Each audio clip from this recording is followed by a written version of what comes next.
ٹھیک ہے.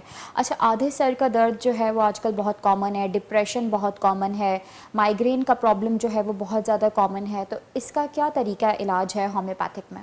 اچھا، جیسا ہے پیشنٹ ہمارے پاس آتا ہے تو وہ یہ کہتا ہے کہ بھئی ہمارے آدھے سر میں بہت درد ہے, تو ہم سب سے پہلے تو وجوہات معلوم کرتے ہیں کہ ایسا کیا ہوا. سب سے پہلے ہم پوچھتے ہیں آپ پورا سوتے ہو کہ نہیں, نیند بھی پوری ہوتی ہے کہ نہیں, اور پھر یہ بھی پوچھتے ہیں کہ کوئی خدا نہ خواستہ گھر میں کوئی ٹینشن تو نہیں ہے, کیونکہ ایسی بہت ساری وجوہات ہوتی ہیں. لیکن جب آدھے سر کا درد ہوتا ہے وہ پتہ ہے آپ کو, وہ مائیگریشن کی طرف بتاتا ہے کہ مائیگر ہو رہا ہے. بالکل. تو اس کے لیے ہم یہ کہتے ہیں ان کو کہ بھئی جیسے جو ہم آپ کو دوائی دے رہے ہیں آپ نے وہ کھانی ہے, لیکن ذہن کو سکون بھی دینا ہے. یہ نہیں کہ صرف میڈیسن ہی کھانی ہے. گھر کا اگر کوئی نہ کوئی اللہ نہ کرے گھر میں کوئی ایسی ٹینشن چل رہی ہے تو پھر ہم ان کے گھر والوں سے بھی بات کرتے ہیں کہ جو مسئلہ ہے اس کو سولو کرو. تاکہ ہوتا ہے نا کچھ گھروں میں کچھ ایسی پریشانیاں ہوتی ہیں, لڑکیوں کے رشتے نہیں ہیں تو لڑکیاں بہت سوچ بچار کرتی ہیں. اور آج کل جیسے کچھ بچے ہیں جو پڑھ لکھ کر نکلے ہوئے ہیں باہر, لیکن ان کو جاب نہیں مل رہی. تو اس طرح کی کئی ایسی کنڈیشنز ہوتی ہیں جس کی وجہ سے آدھے سر میں بھی درد ہوتا ہے, اور کبھی ایسا بھی ہوتا ہے کہ آنکھوں کے ڈیلوں میں درد ہو رہا ہوتا ہے. تو ہم پہلے پوری کوزز معلوم کرتے ہیں, دیکھتے ہیں کہ خدا نہ خواستہ نظر کمزور تو نہیں ہے, چشمہ وغیرہ نہیں لگاتے. جب کچھ بھی سب رزلٹ آ جاتا ہے سامنے کہ نہیں بھئی وجہ یہ ہے, تو پھر ہم اس کے سمٹمز کو دیکھتے ہوئے ان کو دوائی دیتے ہیں, ان کو میڈیسن دیتے ہیں. تو ٹھیک ہے, ادویات کون سی ہوتی ہیں اس کے لیے, کیا طریقہ علاج ہوتا ہے, کون سی ادویات آپ دیکھیں ریکمینڈ کر رہے ہوتے ہیں جی پیشنٹس کو؟ ہاں, ہم لوگ جو میڈیسن دیتے ہیں وہ زیادہ تر ایسا سیرپ کی شکل میں بھی ہوتا ہے اور میڈیسن کی شکل میں بھی ہوتا ہے. اور ہم جب زیادہ تکلیف میں پیشنٹ آتا ہے تو اس کی زبان پہ دوائی رکھتے ہیں تاکہ وہ جلدی حل ہو جائے. اچھا یہ ایک سوال ہے, یہ اس وجہ سے ہوتا ہے کہ جو ٹیبلٹس نہیں کھا سکتے ان کے لیے سیرپ ہوتا ہے, وہ آپشنل ہوتا ہے, اس کا مطلب ایک آلٹرنیٹ کہیں گے نہیں اسے, یا الگ ہی سسٹم ہوگا؟ نہیں, وہ ایسا ہوتا ہے جیسے بہت تکلیف میں ہے تو پھر ہم لوگ اس کو زبان پہ دوائی ڈال دیتے ہیں قطرہ کوئی پوٹنسی کے لحاظ سے, تاکہ سرکولیشن آف بلڈ میں وہ جا کے وہ اس کا کام کرنا شروع کر دے اور پیشنٹ کو جو اتنی تکلیف ہے وہ ریلیو ہو جائے.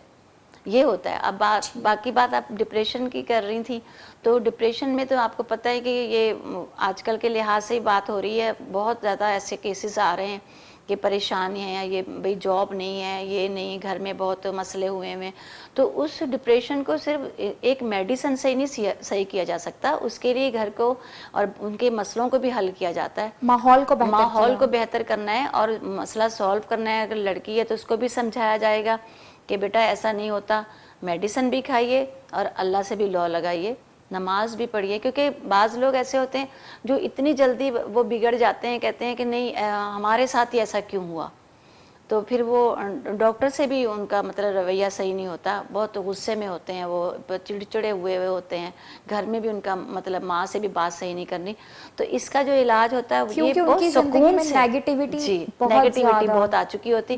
تو اس علاج کے لیے ان کو ان کے گھر والوں کو یہ بھی ہم بتاتے ہیں کہ بڑے صبر سے کام لینا ہوگا. ہم میڈیسن دیں گے لیکن آپ کو جو ان کے ساتھ رویہ اور آپ کا سلوک ہے وہ زیادہ صحیح کرے گا آپ کو. تو یہ بات ہے. بالکل, ماحول کا اثر انداز ماحول کا بہت زیادہ میٹر رکھ رہا ہوتا ہے آپ کی جی ہیلتھ کے لیے. بالکل. تو اچھا, سینے میں جلن اور معدے میں تیزابیت سے کیسے بچا جا سکتا ہے؟ ہاں جی, اب جیسے سینے میں جلن کا جیسے ہوتا ہے, بعض لوگ کہہ رہے ہوتے ہیں کہ بھئی کھانا کھایا اور ہم سو گئے اور ہمارے رات بھر سینے میں جلن رہی. تو بندہ سوچتا ہے کہ آخر ایسا کیا, وہ خود بھی پیشنٹ سوچ رہا ہوتا ہے کہ میں نے کیا کھا لیا تھا ایسا. ویسے تو میں ہمیشہ ریکمینڈ کرتی ہوں اپنے پیشنٹس کو کہ اگر آپ کھانا کھاتے ہیں تو تھوڑی واک ضرور کریں, اپنے گھر میں کر لیں, کہیں بھی باہر اگر آپ کے پاس ہے پارک یا اپنے گھر کے نیچے کہیں بھی کر لیں, 10-15 منٹ کے لیے واک ضرور کرنی چاہیے. کھانا کھاتے ہی نہیں سونا چاہیے. دوسرا یہ میں کہتی ہوں کہ کھانا جو ہے تھوڑا جلدی کھائیں, ٹائم پہ کھائیں. لوگ کیا کرتے ہیں 12 بجے تک اپنے مسئلوں میں, کہیں شادی بیاہ میں گئے ہوئے ہیں, کہیں بھی گئے ہوئے ہیں, جیسے وہاں سے بھی کھانا لیٹ کھا کر آئے ہیں. پھر کبھی ایسا بھی ہوتا ہے کہ وہاں پسند نہیں آیا تو گھر آ کے انہوں نے آرڈر دے دیا, باہر سے کھانا آ گیا, ٹھیک ہے. اب وہ کھانا کھا رہے ہیں, بیٹھے ہوئے ہیں موبائل پہ, لیپ ٹاپ پہ, کچھ باتیں ہو رہی ہیں, کچھ کس طرح. اب وہ کھانا جو اسٹمک میں, خدا تعالیٰ نے آپ کو رات سونے کے لیے دی ہے, کس لیے دی ہے؟ تاکہ آپ لیٹیں, آپ کے جو اندر جتنے آرگنز ہیں وہ اپنا اپنا کام کریں. اچھی نیند سوئیں گے, جلدی کھانا کھائیں گے, ہلکا کھانا کھائیں گے تو اللہ کے فضل سے کوئی کچھ نہیں ہوگا. لیکن اگر ہو جاتا ہے تو آپ پانی کا استعمال زیادہ کریں اور ٹھنڈا دودھ زیادہ پئیں. اور ہمارے پاس جو میڈیسن ہے جب وہ ہم آپ کو دیتے ہیں تو الحمدللہ وہ جتنی بھی اریٹیشن آپ کو ہو رہی ہوتی ہے وہ دور ہو جاتی ہے. ٹھیک ہے. اچھا ڈاکٹر فرح، جیسے کینسر کی فریکوینسی آج کل بہت زیادہ بڑھ چکی ہے. پچھلے زمانے میں اگر دیکھا جائے تو کوئی آپ کو 100 میں سے کوئی 10 لوگ آپ کو سننے میں آتے تھے کہ ان کو کینسر کی بیماری ہو گئی ہے، لیکن اب آپ کو ہر جگہ یہ بیماری سننے میں آ رہی ہے. تو جی یہ اتنی تیزی سے اس کا رجحان کیوں بڑھ گیا ہے؟ کیا وجوہات ہیں اس کی، اور اس کا کیا علاج ہے ہومیوپیتھک میں؟ ایسا ہے کہ دیکھیں پہلے تو کم سنتے تھے ہم، لیکن اب زیادہ اس لیے بھی ہو رہا ہے کہ ایک تو ڈائٹ اچھی نہیں، خوراک اچھی نہیں لوگوں کی جو سوچیں ہیں وہ اچھی نہیں. تیسری بات یہ کہ جس طرح کے ٹائم سے کھانا کھائیں گے، ٹائم سے بیٹھیں گے، وہ صحیح ہے. لیکن اگر آپ کے اندر کوئی تبدیلی آئی ہے، آپ فوراً ڈاکٹر سے رجوع کریں. ہمارے ہاں کیا ہوتا ہے، ہماری بچیاں جو ہوتی ہیں وہ اپنی کوئی ایسی بیماریاں ہوتی ہے، کوئی محسوس ہوتا ہے جسم کے اندر کوئی گلینڈ ہے، کچھ بھی ہے، کہ وہ اپنی ماں سے ذکر کریں، اپنی ماں کو بتائیں کہ ایسا ایسا ہو رہا ہے. تو ماں جو ہوگی مشورہ کرے گی، ڈاکٹر سے جا کے ملے گی. کچھ لڑکیاں ہوتی ہیں جو نہیں بتاتی، ان کے لیے تو بہت بعد میں برے رزلٹ آتے ہیں، کیونکہ کینسر آپ کو پتہ ہے 3 سٹیجز میں ہوتا ہے. اگر پرائمری پہلے شروع میں دکھا دیا جائے تو اللہ کے فضل سے بالکل صحیح ہو جاتا ہے. لیکن اگر آپ آخری حالت میں سیکنڈری میں جا کے دکھائیں گی تو پھر آپ کو پتہ ہے وہ تو بہت ہی زیادہ سٹارٹ کے کیا سمپٹمز ہوتے ہیں اس ایک میں فیمیل کو، یا کیسے پتہ چلے گا بیسکلی ایک انسان کو کہ اسے یہ بیماری ہے؟ میں فار ایگزامپل کہیں جیسے بریسٹ کینسر ہے، آپ کو پتہ ہے اس میں گلٹی کامن ہے. محسوس ہوتی ہے.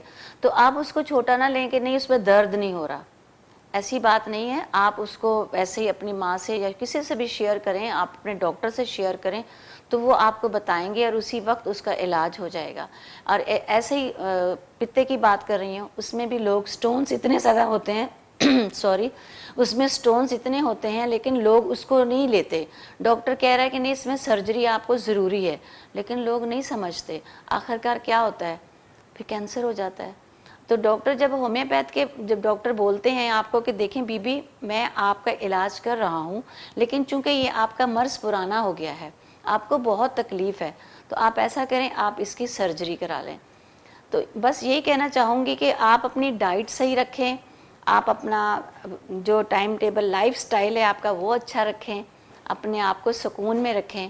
تو الحمدللہ میں کہتی ہوں بیماری بھی رب دیتا ہے اور شفا بھی رب ہی دے گا. بے شک بے شک. ڈاکٹر فرح، بریک کا وقت ہو چکا ہے، تو بریک کے بعد ہم یہیں سے کنٹینیو کرتے ہیں.